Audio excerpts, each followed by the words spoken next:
There is a specific kind of silence that follows the worst moment of your life, not the peaceful kind, not the kind that settles over you at the end of a long day when everything finally goes still. This is the kind of silence that rings, the kind that presses down on your chest and makes you realize the crowd around you isn't quiet because nothing is happening. They're quiet because they're watching you bleed. Han Jiwoo knew that silence well. He had heard it once before, a long time ago, when his father's business collapsed and his family had to move from their apartment in Gangnam to a single room in a boarding house near Incheon. He was 12 years old and he swore then he would never again let himself be the person everyone looked at with that particular brand of pity. The kind that isn't really pity at all. The kind that's satisfaction wearing a mask. He broke that promise to himself at 22 years old in the middle of the central plaza of Sungwon University in front of 400 people. And the woman who made him break it was the same one he had spent 3 years believing was the only good thing he would ever deserve. But we are getting ahead of ourselves. Before the fall, there was the rise. And before the rise, there was just a boy who loved too hard and asked for nothing in return. That boy has a story worth telling. Han Jiwoo grew up watching his mother work 2 jobs to keep the lights on after his father disappeared into the wreckage of debt and shame. He was the kind of kid who finished his homework before dinner without being asked. The kind who stayed late at school not because he was in trouble, but because the tutoring center was warm and his room at home was cold. He wasn't bitter about it. That was the thing about Jiwoo. He had every right to be bitter, and somehow he wasn't. He turned the hardship into fuel and burned it quietly, without drama, without an audience.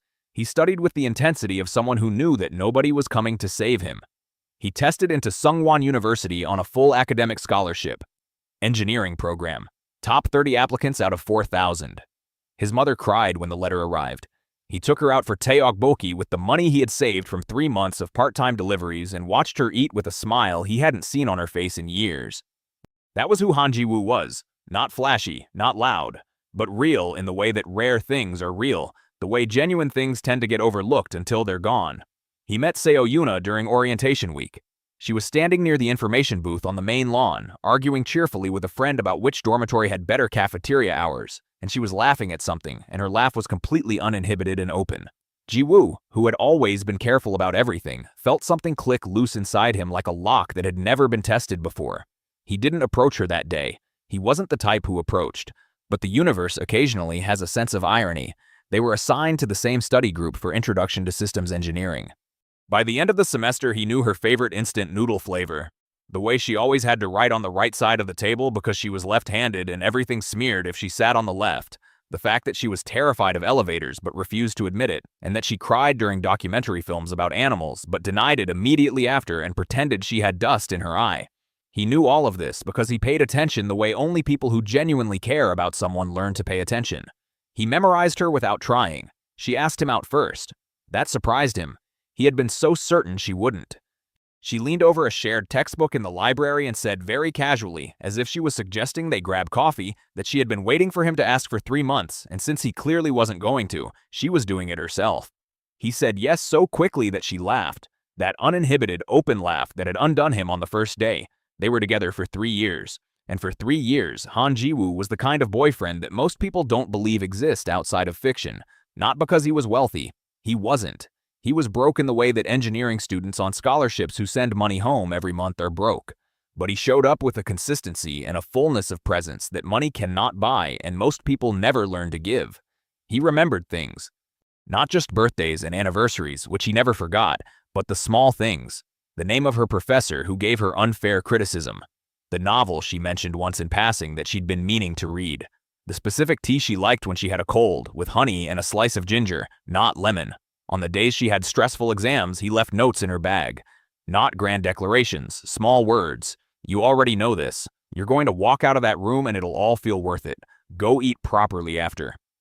He tutored her through 2 failed subjects. He stayed up 3 nights running when her group project fell apart and her teammates abandoned her and did half the work himself while she slept on his shoulder in the engineering lab. When her grandmother passed away and she couldn't reach her parents and found herself alone in her dormitory at 2 in the morning with grief she didn't know how to hold, he was there in 40 minutes. He had taken a taxi he couldn't really afford. He loved her with the full weight of everything he was. And here's the part that nobody wants to say out loud because it's uncomfortable, but which is completely true. Seo Yuna let him. She let him love her like that. She accepted every single thing he gave, and she gave back just enough to keep him certain. Just enough warmth and affection and small moments of sweetness to ensure he never questioned whether she felt the same. She was never cruel. That would have been easier to understand. She was pleasant. She was comfortable. She enjoyed being loved that much by someone who asked for so little. The cracks started appearing in the second semester of their third year. Jiwoo was too focused to see them at first. He was deep into a research fellowship that his professor had recommended him for, spending 12-hour days in the lab working on a structural modeling project that had been selected for an international undergraduate competition. It was the kind of opportunity that changed trajectories. He was pouring himself into it completely.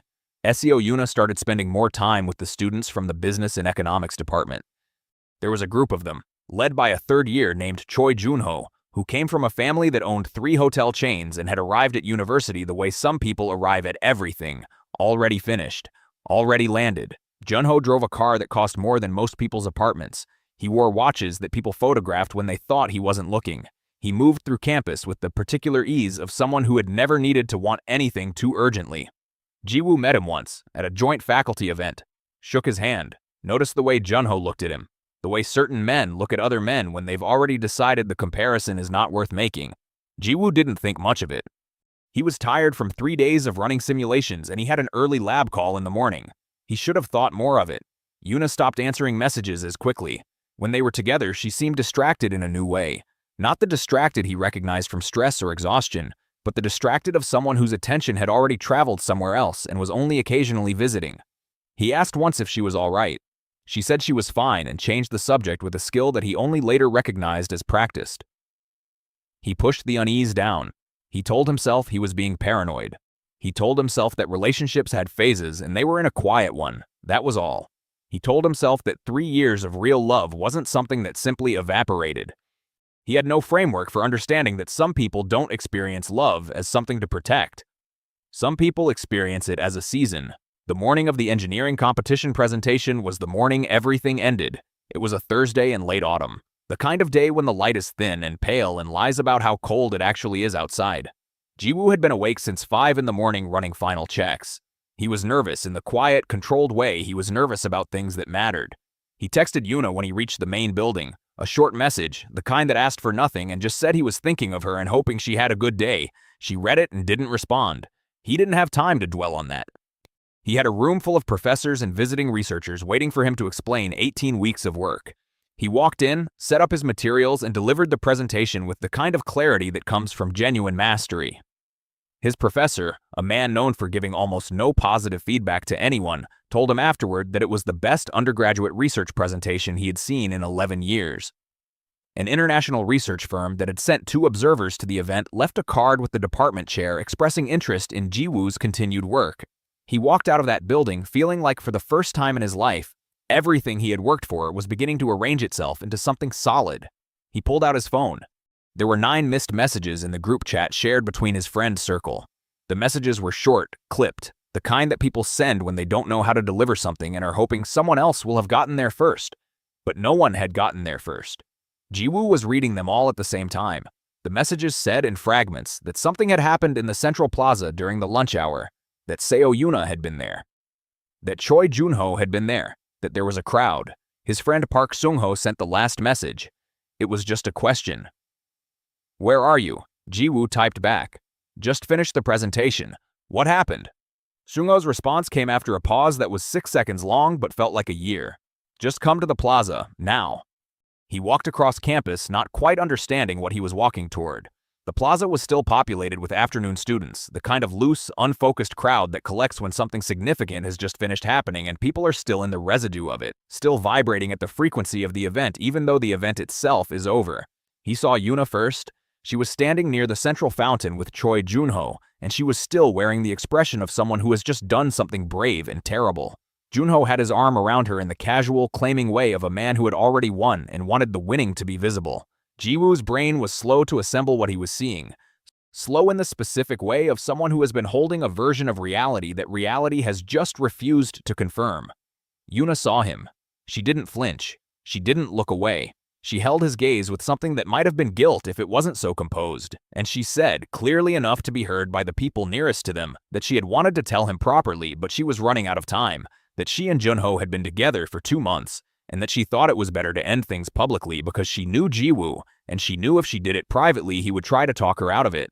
She said she knew he would make it difficult. Jiwoo stood very still.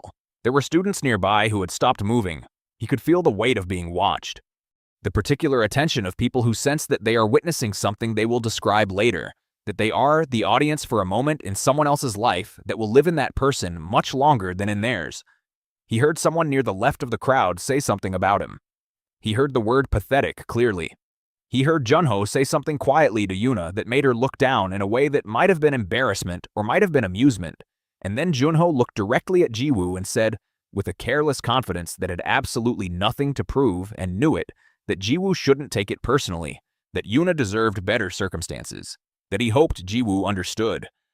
He said this with the pleasant finality of a man canceling a subscription service he had never found particularly useful. Jiwoo didn't say anything. He turned and walked away from the plaza and the crowd and the quiet that rang and rang and rang in his ears. He walked for a long time that evening without going anywhere in particular. The city moved around him at its usual velocity, and he stood inside it feeling completely stationary, as if the world had continued on its axis and he alone had been removed from the rotation. He had his phone in his pocket, but he didn't look at it. He knew what was on it. He had checked once, 10 minutes after leaving the plaza, and seen 17 notifications from classmates, none of which were from Yuna, and he had turned the screen over and put it back. He found himself on the Han River embankment near midnight, sitting on a concrete bench with the city lights smearing across the water in the wind. He was cold. He hadn't thought about a jacket when he left the dormitory that morning because he'd been thinking about the presentation. He sat with his arms crossed and his breath clouding in the air, and he looked at the river for a long time. He thought about the taxi he couldn't afford the night her grandmother died. He thought about the 3 all-nighters in the engineering lab. He thought about the way he had memorized her tea preference and how that knowledge now sat inside him like an object he would never have use for. He thought eventually about himself, about who he was when nobody was watching, about whether the person he had been for 3 years, the devoted, selfless, endlessly present version of himself that he had given to someone who didn't want it anymore, was actually him, or whether he had become so good at being what Yuna needed that he had forgotten to be what Jiwoo needed. He didn't have an answer for that. Not yet. He sat on the bench until the early hours of the morning, and then he walked back to his dormitory and lay in the dark in his room for a while, and eventually, because bodies insist on continuing even when the mind would prefer to stop, he fell asleep. That was the lowest point. Not a dramatic one. There was no destruction, no public collapse, no scene, just a man alone on a bench by a river in the cold, trying to locate himself. The system found him 4 days later. He had been functioning on autopilot for those 4 days, going to class, eating meals he didn't taste, returning to an apartment that felt like it had been rearranged by someone while he wasn't looking, even though nothing had moved. His research project sat open on his laptop. The international firm's card sat on his desk. He kept meaning to respond and couldn't quite generate the will. On the evening of the 4th day, he went to clean out an old storage box that had been sitting under his bed for a year, the remnants of a furniture assembly he'd done for a neighbor that he'd never gotten around to returning. Inside the box, beneath a coil of unused cable ties and a broken instruction manual, was a small rectangular stone. He didn't remember seeing it before. It was dark, nearly black, with a faint pattern running across one face that looked carved, though the lines were so fine and weathered they might have been natural. It was warm, not room temperature warm, warm in the way of something recently held, warm in the way of something alive. He turned it over in his hand, and the moment his fingers settled fully against the surface, the room changed. Not physically. Not in any way that a camera would have captured. But the quality of the air shifted, the way air shifts before a storm, and in the space directly in front of his face, a panel appeared. Clean, sharp, luminous, floating in the air without any visible mechanism, like a monitor that needed no screen. Text appeared on the panel. Host identity confirmed. Han Jiwoo. Sovereign accumulation system activated. He read it 3 times. Then more text appeared, and he kept reading because there was absolutely nothing else to do. The sovereign accumulation system was, as best as he could understand from the extensive display of information that loaded in front of him over the next 40 minutes, a system of accelerated growth tied to his authentic development. It was not a system that handed him money. That much was clear immediately, and he spent a moment being briefly disappointed before understanding what it actually did, which was significantly more interesting. The system monitored every area of his life and assigned value to genuine improvement. Every skill he built, every bad habit he broke, every decision he made that moved him away from who he had been and toward who he was capable of becoming, accumulated points that converted into actual, real, negotiable wealth deposited in increments to a digital account that the system generated for him. The conversion rate was absurd. The system had apparently been dormant for years, accumulating a backlog of his already completed academic achievements, and when it activated, it deposited the first installment immediately. He looked at the account balance. He sat very still for a long time. Then he looked again to make sure he wasn't misreading it. He was not misreading it. He had, as of this moment, 43 million won in an account he had not had this morning. He set the stone down on his desk very carefully and got a glass of water and drank it slowly, and then went back and read the whole system interface again from the beginning to make sure he understood the terms. He understood them. The system rewarded growth. Authentic growth. It could detect the difference between genuine development and performed development, between real change and manufactured change. If he tried to game it, if he tried to accumulate points through hollow action without genuine intention, the system would recognize that, and the rate would drop. The more real he was, the faster he grew. The more he tried to fake it, the slower. There was a secondary function that took him a moment to fully grasp. The system also tracked in real time what it called social resonance. Every time someone who had previously underestimated or dismissed him witnessed his change, the system registered that resonance and added a small multiplier to his next accumulation cycle. It didn't cause those moments. It didn't manipulate outcomes. It simply recognized when someone who had counted him out was forced to revise their accounting, and it rewarded him for having become something that demanded revision. He thought about Seo Yuna. He thought about Choi Junho. He thought about the people in the crowd at the Central Plaza. He thought about everyone who had looked at him with that specific species of pity that wasn't pity at all. And for the first time in 4 days, something that wasn't numbness moved through him. He picked up the international firm's card from his desk. He sent the email. The first month was about orientation. Jiwoo learned quickly that the system responded most powerfully to changes that cost him something. Not financially, but personally. The system didn't care about surface-level improvements. It cared about confrontations with his own limitations. The first time he forced himself to wake up at 5 in the morning for 3 consecutive weeks and use those hours to develop his technical skills further rather than sleep through the alarm, the accumulation was significant. When he enrolled in an advanced financial modeling course that had nothing to do with his engineering major, but that he had always been intimidated by because numbers outside his specific discipline had always felt hostile, the system registered the discomfort of genuine unfamiliarity and rewarded it generously. He stopped sending money home for 1 month. Not because he was being selfish, because his mother's situation had been stable for the past year, and the amount he had accumulated was large enough that he could have solved her remaining debt entirely. He sent a single message explaining that he was in the middle of something.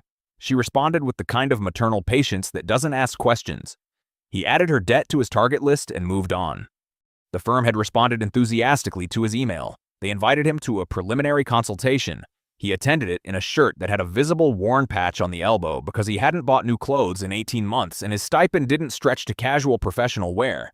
The senior researcher who met him either didn't notice or didn't care. They talked for 2 hours about Jiwoo's research, and the researcher kept leaning forward across the table in the way people lean forward when they're finding something genuinely exciting. When Jiwoo left that meeting, the account showed a new deposit. He bought a shirt on the way home. Not an expensive one, a decent one. He stood in front of the mirror in his dormitory room and looked at himself for a while. He had lost weight during the numbness weeks after the breakup, and his face was leaner than it had been, sharper in the jaw, tired in the eyes. He looked like someone who had been through something. He thought that was probably accurate. He started going to the university gym at 6 in the morning before anyone else arrived. Not with the obsessive urgency of someone trying to become something for an audience, with the quiet consistency of someone learning what his own body was capable of. He brought a notebook to the gym and wrote down weights and times and gradually increasing numbers in the same way he approached every problem, methodically, without drama. The system approved of this strongly. By the end of the 2nd month, the account balance had crossed a number that made his stomach feel hollow in a way that had nothing to do with hunger. He was careful about spending.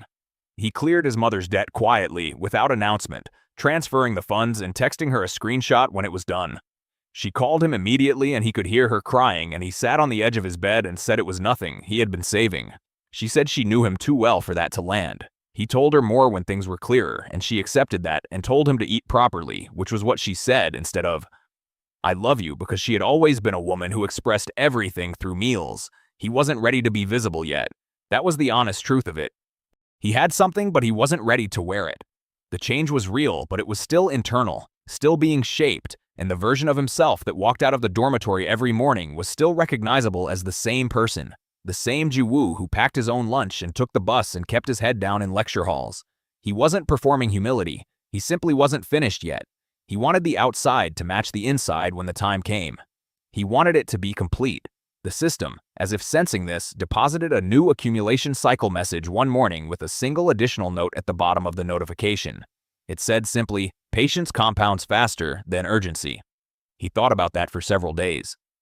The social resonance multipliers started triggering toward the end of the third month, and that was when things began to shift in ways he couldn't entirely control. He had been visible enough on campus that people knew roughly where he was and what he was doing. He had maintained a civil and professional distance from anyone connected to the previous social geography of his life. He attended classes, he worked at the lab, he met occasionally with the research firm. He didn't seek attention, but he had stopped hiding. The first resonance trigger came from someone he hadn't expected. Lee Hyosu was a second-year student who sat in the back row of Jiwoo's elective statistics course and had been part of the peripheral crowd at the central plaza the afternoon Yuna ended things. She had said something that day that Jiwoo hadn't heard directly but that Seungho had relayed to him later with the kind of wincing hesitation of a friend delivering a quote they wish they could edit. She had called him sad. Specifically, she had used the word pathetic but dressed it in the vocabulary of pity, which somehow made it more cutting rather than less. She approached him after the statistics lecture on a Tuesday, standing near the door with her notebook pressed to her chest in the way people stand when they're uncertain about their own presence in a situation. She apologized. He looked at her, not coldly, not warmly. He looked at her the way someone looks at a thing they have set down and don't need to pick back up. He said that it was fine. She said she'd heard about the research fellowship and had been following his progress in the department newsletter, and she just wanted to say, and here she paused, that she'd been wrong about her read on the situation and she was sorry. He said again that it was fine and excused himself. The system triggered a resonance multiplier that was, frankly, slightly embarrassing in its magnitude. He shook his head at the notification that evening and then deposited the funds and let it go. But that was the beginning of it. Once one person revised their opinion openly, others followed. It works that way. Social perception isn't individual, it's collective. When one person in a community updates their read on something, others who have been privately uncertain feel permission to update theirs. Jiwoo had been the broken-hearted simp, the cautionary tale, the guy the beautiful girl left for the rich one, which confirmed everything everyone already believed about money and worth. That was the story they had filed him under. But stories change when their subjects refuse to cooperate. The research competition announcement went campus-wide in the fourth month.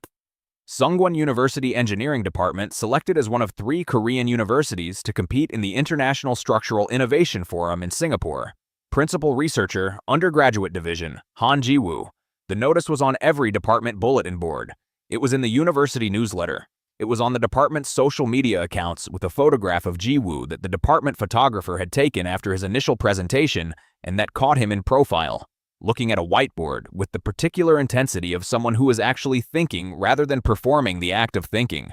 The photograph had something to it. He looked like someone different from who campus remembered. He was different. His dormitory room neighbor Kim Di-hoon knocked on his door that evening with takeout as a congratulatory offering and the slightly embarrassed expression of someone who wanted to acknowledge that he hadn't paid much attention to Jiwoo in the years they'd lived next door to each other. They ate together for the first time and talked for 2 hours, and Dae-hoon turned out to be sharp and funny and genuinely curious about the research, and Jiwoo added him to the small, real group of people he was beginning to allow closer. Park Sung-ho, who had been consistently present since the beginning, took him out for a proper dinner to celebrate and told him with the straightforwardness of a good friend that he looked completely different. Not physically, he clarified, though that too, but in the way he held himself, like he had grown into something. Jiwoo said he was still in the process. The system, that same week, crossed a milestone that required him to sit down. He did not feel triumphant in the way people describe feeling when they imagine having a large amount of money. He felt, more accurately, like someone who had run a great distance and had arrived somewhere that required him to recalculate the entire map. He had resources now that changed what was possible. The question was what he was going to do with what was possible. He made a few decisions. He moved out of the dormitory into a small private apartment 3 blocks from campus. Nothing dramatic. A clean, well-lit space with a proper kitchen and a desk wide enough to work at comfortably and a window that faced east so the morning light came in on his face before he got up. He furnished it simply and well. Nothing that announced itself. Everything that worked.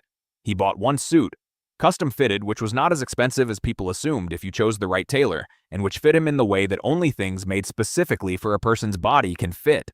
He wore it to the firm's next formal meeting and watched the faces of the people in that conference room do a small, involuntary recalibration that he noted without satisfaction and filed away without cruelty. He cut his hair. He replaced his glasses with a cleaner, thinner frame. He was not, to be absolutely clear, doing any of this for any of the people who had counted him out. That is an important distinction. He was doing it because he was learning that taking care of himself was a form of discipline, not vanity. Because the way you present yourself to the world is a message you send about how seriously you take your own time and presence. He had spent years being invisible and calling it modesty. He was done confusing those two things. The first time he walked across the main campus in the new suit on his way to a meeting with the department chair was the first time he genuinely felt the shift in how the campus moved around him. People looked. Not in the theatrical, slow-motion way of stories, but in the real way. Brief, involuntary attention. The kind that happens before the mind fully decides to look. A girl he had never spoken to dropped her keys as he passed, and he picked them up and handed them back, and she was visibly flustered in a way that would have been invisible to anyone not specifically paying attention, but that the system registered instantly. He felt the notification pulse against his awareness and allowed himself a small, private humor about it as he kept walking. But here's where it started to get complicated. Because not everyone recalibrating their impression of Han Jiwoo was a stranger. Seo Yuna had a mutual class with him. It was an ethics and society elective, a broad faculty requirement that pulled students from different departments, and they had always known about the overlap, but the previous semester she had transferred sections to avoid it. When the next semester began and the system automatically reassigned her back to the original section, she had apparently decided that avoidance was no longer worth the administrative difficulty. He was already seated when she arrived. He saw her before she saw him. He watched the specific instant she registered him, the way her gaze landed and then recalibrated in the same half-second. The recognition followed immediately by a reassessment that she couldn't quite complete before her expression reassembled itself. She sat 2 rows behind and to the left. He didn't look back at her, but the system lit up like a question mark answering itself. The lectures went on. He took notes. He participated when participation was useful and was quiet when it wasn't. He was entirely, genuinely engaged with the material in the way he was always engaged with things he found interesting, which had nothing to do with her presence 2 rows behind and to the left, and everything to do with the fact that the ethics module they were covering that week was actually fascinating. After the 3rd lecture, she walked past him on the way out. She said his name. He stopped, turned. She said the research announcement was impressive. She said she'd heard good things from the department. She said it in the tone of someone who had rehearsed this interaction without quite managing to make it feel unrehearsed. He said, "Thank you." She looked at him. He looked back. He wasn't performing coldness. He was simply being accurate. He had nothing to add to what she had said because she had said nothing that required an addition. There was no warmth to fake and no anger to suppress. The space between them was just space. She said she hoped things were going well for him. He said they were. He left. The system deposited a resonance multiplier with the note, "Indifference without performance is worth more than revenge." He read that twice.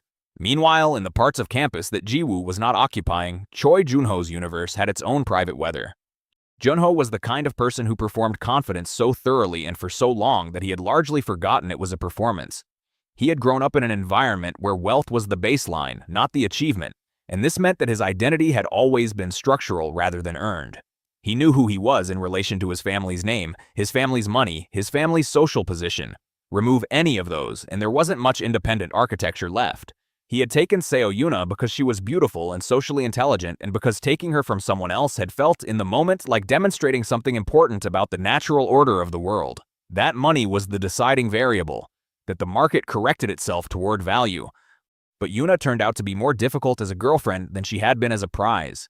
She had an interior life that Junho, who was interested primarily in surfaces, found exhausting to navigate. She had moods that required engagement. She had opinions. She had, occasionally, the specific kind of quiet that indicated she was thinking about something she wasn't saying. He started finding excuses not to be available. She started finding the excuses for what they were. By the time Jiwoo's research announcement made the rounds, Junho and Yuna had been in the passive, deteriorating holding pattern that precedes most endings for 6 weeks. They were still technically together. They attended the same events. They appeared in each other's photographs. But something had deflated and neither of them had quite decided to name it yet. Yuna saw Jiwoo's photograph in the newsletter and looked at it for a while longer than she had intended to. She noticed things in it. The way he looked in that photograph. The fact that she had never, in 3 years, seen him look like that in a photo. That particular focused intensity. That quality of someone who is exactly where they need to be. She had always known he was capable. She had just, without fully articulating it to herself, bet on the wrong horse. She had seen his capability and chosen to file it under future potential rather than present value, and she had chosen Junho's present reality over what she had decided was Jiwoo's uncertain future. It was becoming clear that the bet had been more wrong than she had understood. She began carefully to increase her proximity to him. Not obviously, not in ways that could be named. She started sitting 1 row closer in the ethics lecture. She lingered at the door after class when it was likely their departure times would overlap. She mentioned his name in a conversation with a mutual friend in a way that would predictably circle back to him, which it did. He was polite. He was correct. He was entirely, impenetrably uninterested. She wasn't used to that. There is something specifically disorienting about being on the receiving end of the exact quality of attention you once gave to someone else. The same pleasantness, the same courtesy, the same complete absence of the thing that matters, which is investment, which is the feeling that you are being seen and not just processed. She had been pleasant and correct and impenetrably uninterested with Jiwoo for the last 6 months of their relationship, without knowing she was doing it. Feeling it return to her was not unlike looking into a very accurate mirror. She sat with that for several days and felt the specific discomfort of someone being asked to account for themselves. The girls started arriving at the edges of his life not as a group but in a sequence, each apparently independent of the others, which was one of the more fascinating aspects of the social resonance the system kept tracking. Nam Soo-jin was a graduate student in the architecture program who had the reputation of being rigidly selective about who she spent time with, a reputation she had earned through years of not pretending to be interested when she wasn't. She had seen Jiwoo's research presentation because her professor had attended as a guest observer, and she had asked about the presenter afterward in the direct, unapologetic way she asked about everything. Her professor had said the name. Soo-jin had looked him up. She found him in the university library 3 days later, not by accident, but not exactly by design either, the way you find people you are looking for when you know their general geography. She sat down across from him with her own materials and worked in silence for an hour, and then, when they were both packing up, she said something about the structural modeling approach in his research paper that indicated she had read it closely enough to have a genuine opinion about it. He responded with equal directness, and they talked for 15 minutes standing between 2 bookshelves, and then she left with the calm efficiency of someone who had gotten what she came for, which was a sense of whether the person was as interesting in person as on paper. She came back the next Tuesday, and the one after that. Chaminseo was in his year, applied mathematics, and had been in his orbit without ever crossing it for 2 years. She was startlingly brilliant in the specific, jagged way of people whose minds move faster than social conventions require, which made her occasionally difficult in group settings and almost always worth talking to alone. She had heard about the Singapore Forum selection and had sent him a message through the academic network, brief and pointed, asking if he had any interest in a mathematical modeling collaboration for a secondary paper she was developing. The message was professionally framed, and he responded professionally. They had 3 meetings that were technically about mathematics and which involved increasingly the kind of prolonged eye contact that happens when 2 people discover each other's minds are interesting without planning to. The system tracked all of this with what felt, occasionally, like editorial amusement. Then there was Oh Ji-yeon, who was different from the others in a way that required slightly more attention. Ji-yeon was Yuna's closest friend. She had been in the central plaza on that afternoon. She had said nothing and done nothing during the event, which was not the same as doing nothing about it. Ji-yeon had a conscience that was slow but thorough. It worked at problems the way water works at stone, which is to say it got there eventually. She had been watching Jiwoo from a distance for 2 months before she approached him. Not romantically, or not primarily. She approached him with the particular weighted energy of someone who has something to say and has been waiting for the nerve to say it. She found him on a bench near the engineering building on a Thursday afternoon and sat down beside him without asking if she could. He looked at her. She looked at the middle distance. She said eventually that she had known about Junho and Yuna for 3 weeks before the public event in the plaza, that she had been told and had said nothing to him. She said she had told herself it wasn't her place, but she had known. Even then, that was a coward's justification. She said she was sorry. He looked at her for a long moment. He said he appreciated her saying so. She nodded. She started to leave. He said, without quite deciding to, that it helped to know she had thought about it. She sat back down. They talked for a while. Not about Yuna, about other things.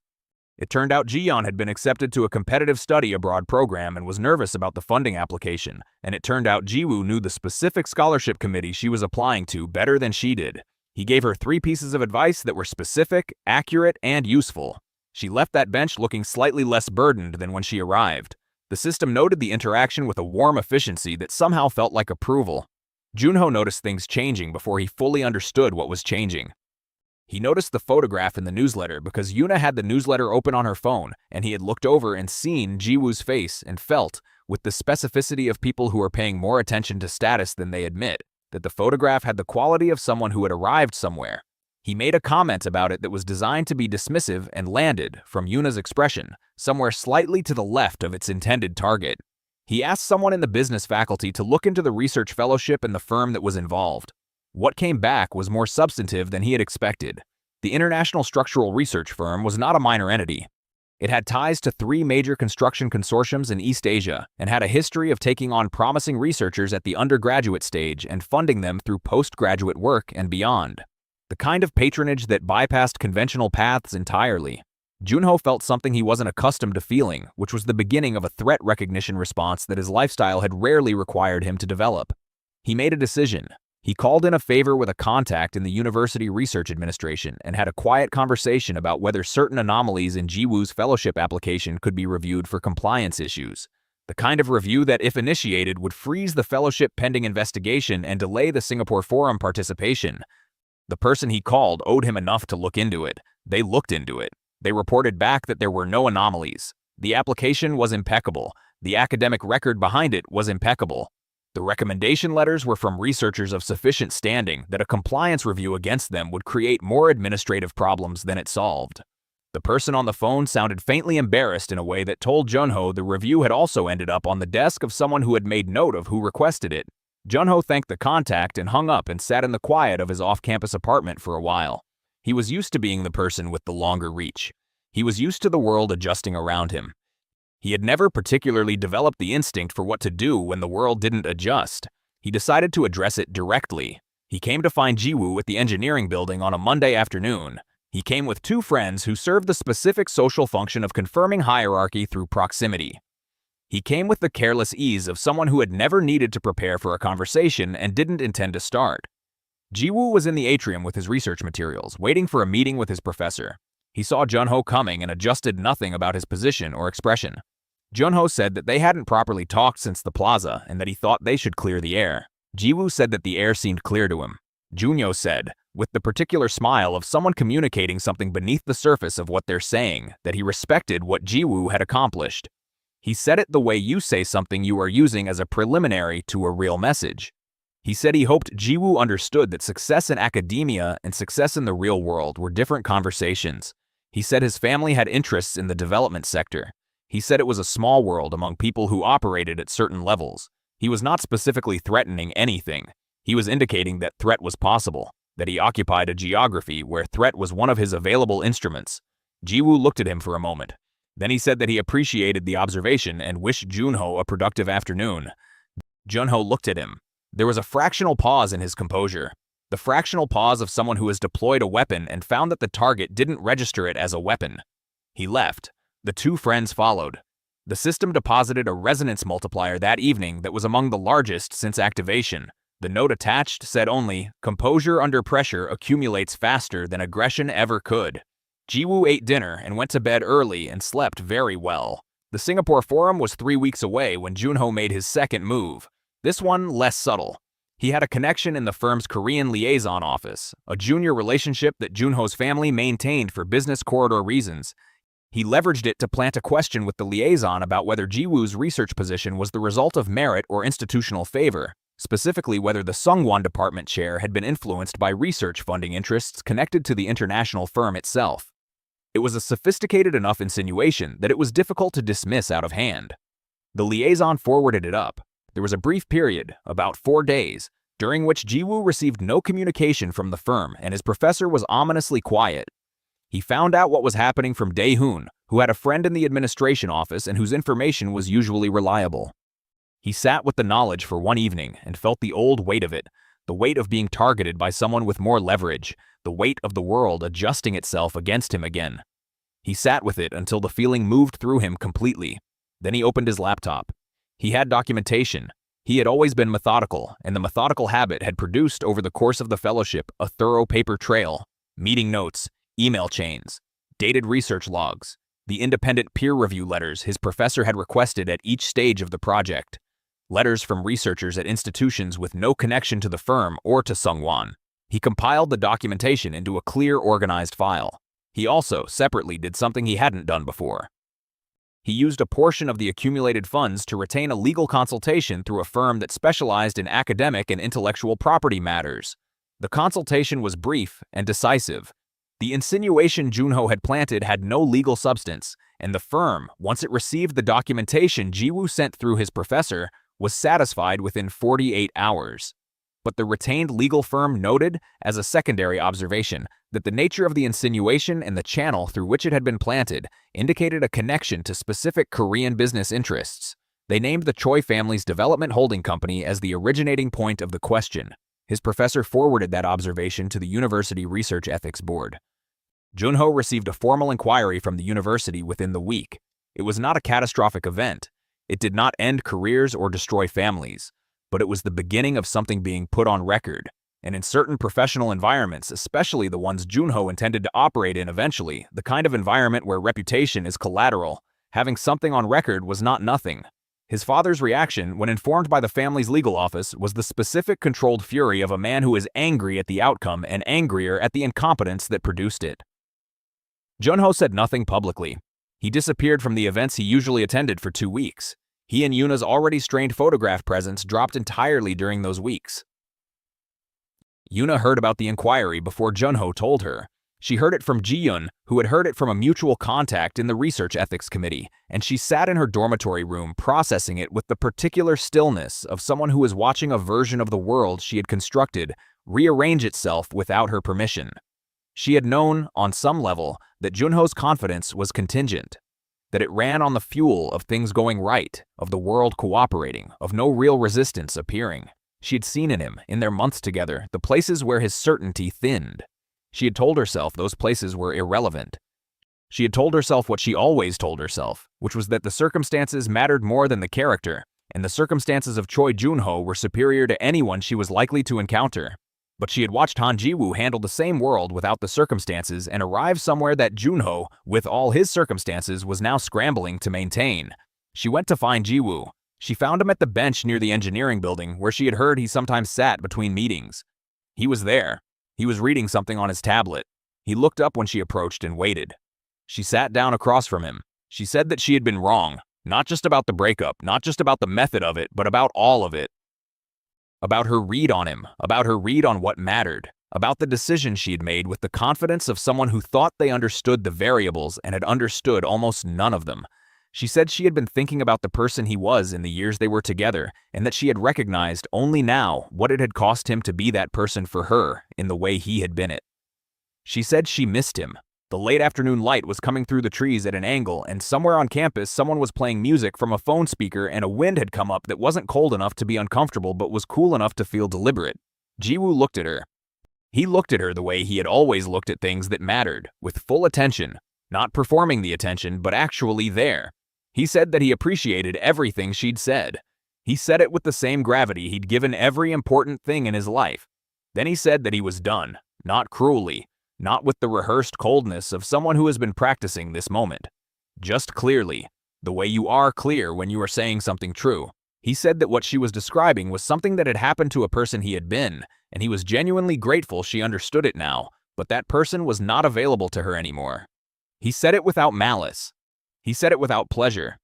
He said it the way you close a door you have been walking away from for long enough that the closing is simply the accurate description of what has already happened. She looked at him. She said she understood.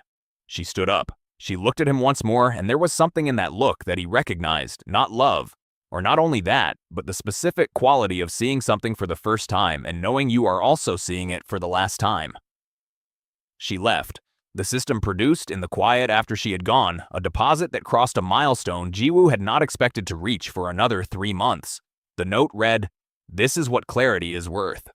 He sat on the bench for a while in the cooling afternoon. He thought about the boy on the bench by the Han River in the cold, without a jacket, trying to locate himself. He thought about how far that bench was from this one. He thought about the stone on his desk and the panel that had appeared in the air of his dormitory room and the account balance that had made his stomach feel hollow and everything that had happened between the hollow feeling and this moment. He was not finished. That was the honest truth. He was nowhere near finished. Singapore was 3 weeks away and the research was continuing, and there were problems he hadn't solved and skills he hadn't built and a great deal of the world he hadn't yet engaged. He was 22 years old and had moved approximately 6 inches in the full distance of what he was capable of, and he knew it, but the 6 inches were his. Nam Soo-jin sent him a message that evening asking if he wanted to get coffee before his evening lab session. He read it and thought for a moment and replied yes. Cha Min-seo sent a draft of her mathematical modeling paper and asked for his notes on the 3rd section.